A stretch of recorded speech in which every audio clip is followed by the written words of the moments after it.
Marie est australienne, elle habite en France depuis 20 ans. Elle a 3 enfants, tous nés en France, et elle enseigne dans une université parisienne.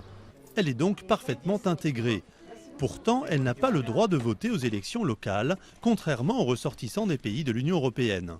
J'aimerais bien voter parce que je trouve que ce n'est pas normal. Je participe dans la vie, je paie mes impôts, je paie le taxe foncière, le taxe résident. Voilà. Donc je paie mes impôts, mais je n'ai pas le droit de participer à la démocratie.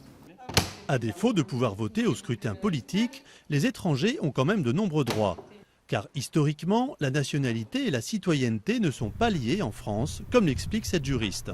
Aujourd'hui, les salariés étrangers peuvent voter et être élus dans leurs entreprises, ils peuvent voter et être élus dans les offices de HLM, ils peuvent voter et être élus dans les conseils des écoles, dans les conseils d'université. Donc on constate que dans beaucoup d'endroits, on a considéré comme normal que les résidents étrangers puissent être électeurs et éligibles. Nicolas Sarkozy a fait de la question du droit de vote des étrangers un de ses principaux angles d'attaque pour le second tour de l'élection présidentielle, pour tenter de récupérer les électeurs du Front National. Une stratégie risquée, car une majorité de Français est favorable à ce droit de vote. Même à l'UMP, 4 militants sur 10 sont pour, selon ce politologue.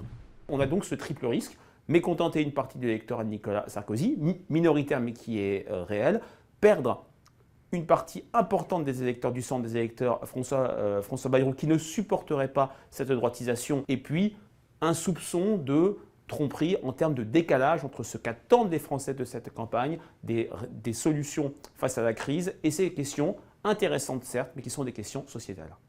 Contrairement à la France, une majorité de pays de l'Union européenne accorde déjà le droit de vote aux étrangers non communautaires pour les élections locales.